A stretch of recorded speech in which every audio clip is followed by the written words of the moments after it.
Bloomberg Audio Studios. Podcasts, radio, news. As we make our way into a fresh trading and business week, we're here, of course, at the first HSBC Global Investment Summit. It begins today. It's for 3 days, of course. You have more than 1,000 people gathering here. We'll talk more really of what's in store and what the plans are these next few days or so. In the meantime, though, let's have a conversation with someone I think who works at the bank. Noel Quinn, HSBC CEO, is here with us on set to discuss this. Good morning, and thank you for having us here, by the way. Thank you. So we were supposed to start this interview about 10-15 minutes earlier, but I understand we had competition with John Lee, the Hong Kong chief executive, wanted some minutes of your time. Indulge us. What did you guys talk about? Well, it was a really good conversation with John, and he really reinforced his commitment to continuing to develop the economy of Hong Kong. Very much focused on how we build new momentum into the economy. And that's what this conference is all about, the Global Investment Conference. It's really all about connecting the economies of the world. And we've got over 3,500 delegates here this week, over 1,100 financial institutions from around the world, over 40 countries represented. And we got over 250 corporates presenting to those financial institutions. In total, I think there's going to be around about 5,000 bilateral meetings taking place between institutions and corporates. And the whole purpose of this is to talk about the development of the world economy, particularly here in Asia and particularly Hong Kong. And that was the conversation that we had with John before the summit. Yeah, he did mention that, developing the wealth management sector does remain a policy priority, which of course it's a very, very big business for you guys as well. I just want to get a sense really of, there have been some polarizing comments around Hong Kong, and not to get into the politics, of course. For one, Stephen Roach, of course, of Yale, Morgan Stanley, ex-Morgan Stanley, said Hong Kong is over. That's one extreme. I would imagine the bank has a different position. Now, to say that nothing has changed with Hong Kong would be a disservice. How do you think things have changed? And what do you think people have to keep in mind as you do business here? Well, let me just give you some facts. If I look at what we did in 2023, the performance of our wealth and personal banking business here in Hong Kong, we saw significant customer acquisition growth. We also saw around about a 50% growth in our insurance and wealth business in terms of the new business they were writing last year. So the facts are wealth management is continuing to develop and grow here in Hong Kong. The liquidity base here in Hong Kong today is higher than pre-COVID levels. So I still see Hong Kong as a vibrant financial centre. Capital markets are subdued at the moment, but that's a function of still coming out of COVID, economies waiting to recover. What will inflation and interest rates do? But we're seeing some early signs of the debt capital markets starting to pick up as well. So the facts, I think, support the fact that Hong Kong still is a vibrant financial market. Right. Now, I know you're set to report your first quarter earnings in a couple of weeks, so you can't get into the details as well. But we just wrapped up, of course, the calendar quarter. Yeah. If you could also indulge us, how do you think the quarter went for you guys, generally speaking? Well, 2023 went extremely well. Over $30 billion of profit. A record profit. And that's a culmination of the hard work of our colleagues over the past 4.5 years, and also the loyalty of our customers. They've been very supportive of HSBC as we went through COVID and transition. Our returns were the best for over 10 years. And our dividend at 61 cents was the best dividend for 15 years. So I was really pleased with the performance. We're never complacent. We're making sure that we're well positioned for the future, and we're continuing to invest in the business. We're investing in wealth management here in Asia. We've done a number of acquisitions to do that. The most recent one that we announced was the acquisition of the Citibank wealth management business in mainland China. We bought an insurance business off AXA in Singapore, and we bought an asset management business in India. And again, just to put it into context, every region performed well last year, and every business line. In India, we made over $1.5 billion profit. If you put BOCOM and our own shareholding of our own bank in China, we made over $3.5 billion profit. So, well-distributed profit across the world, and all parts of the bank doing extremely well. Suffice to say, is 30 billion the minimum target this year because it was such a good year last year? Do you think you'll surpass it this year? Well, nice try, David, but I can't give profit forecasts at this stage. Well, okay. We're in the close period. But okay, well, let me take some of the guidance you guys mentioned in the previous financial statement, which was you're looking to at least make 41 billion in net interest income this year so far. Yeah. That was on the assumption of rates 2-3 months back. Yeah. It doesn't seem rates are going to come down, though.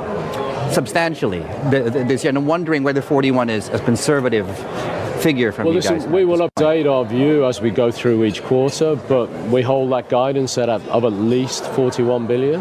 I think if you look at consensus at the moment, it's probably got us in at around 42 billion, but we will not update our guidance until we do Q1 results. Right. Q1 results are coming out. I think people are expecting that special dividend from the divestment, of course, in Canada as well. Yeah. Do shareholders still need to vote on that? Is that a done deal? Is that money in the pockets of shareholders at this point in time? No, the board have to make a decision with the Q1 results on that dividend. It's our intention that when we look at Q1 results and we close on that quarter, it would be our intention, if the board feel comfortable, to then pay that special dividend of 21 cents. And that 21 cents is very deliberate. That's a very important catch up on the dividend that we cancelled a few years ago during COVID. And I want to actually reward the loyalty of our customers and shareholders. And remember, many of our shareholders are retail customers here in Hong Kong.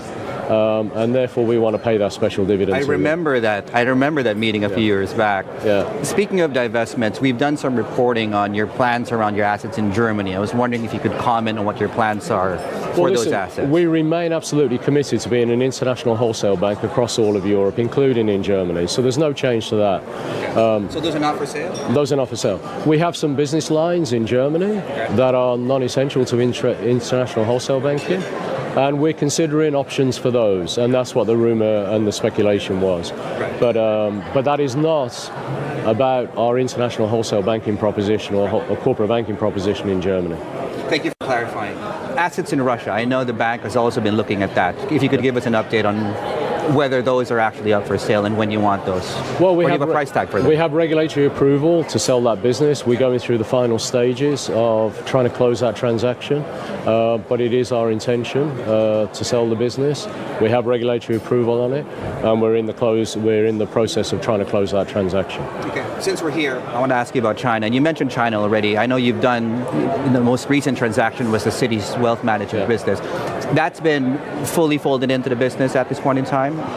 We haven't yet closed. We're closing shortly, so we've agreed the sale. We're going through regulatory approval, and that transaction will close. But let me bring you back to our business in China last year.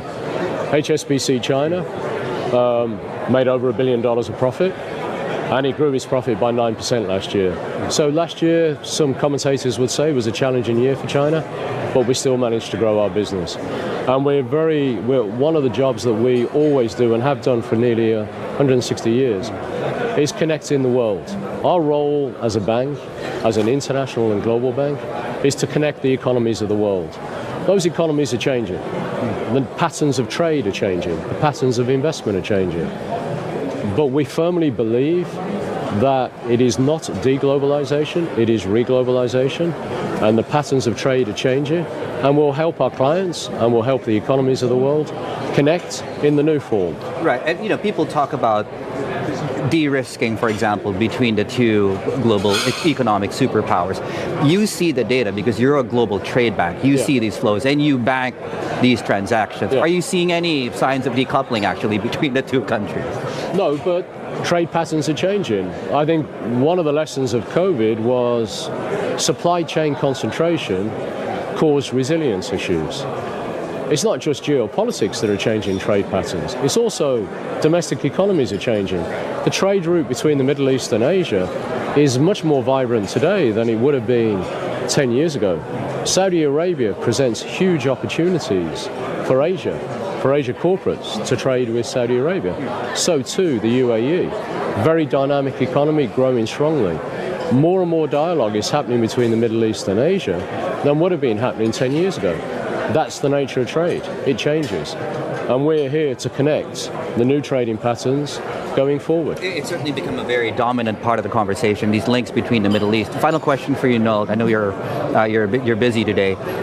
You mentioned bolt-on acquisitions in China, for example. So given your footprint right now, Citi Business, what else are you looking to complement in China? A longer-term strategy. What do you want the bank's presence to look like in mainland China? We really want to grow out. We've got a really strong wealth management business here in Hong Kong. I want an equally strong wealth management capability in mainland China, in Singapore for ASEAN, and in India. And what I really want is a platform of 4 strong pillars of wealth management. And in wealth management, I include insurance, asset management, private banking. And therefore, our acquisitions have tended to be acquiring product or distribution capability in those markets. And that's what we've been doing. And do we expect any transactions to be announced this year? It sounds like you guys are planning something big. We will only announce when we're ready. We do not pre-announce. Okay. When you look at China, just very, very quickly, your expectations on the economy. The recovery's been slow. Do things get better materially this year? Well, listen, a 5.2% GDP growth last year is not a bad performance. That's a good performance in the first year after recovery. China economy is going through transition, but I am confident they'll do their around 5% GDP growth this year. And I think we have to realize and focus very much on the medium and long-term opportunity in China.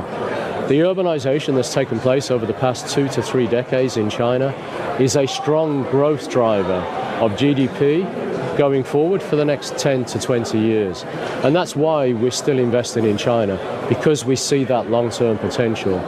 Transition is taking place. Now is the time to invest, in my view, in China, to be part of that transition and the future growth.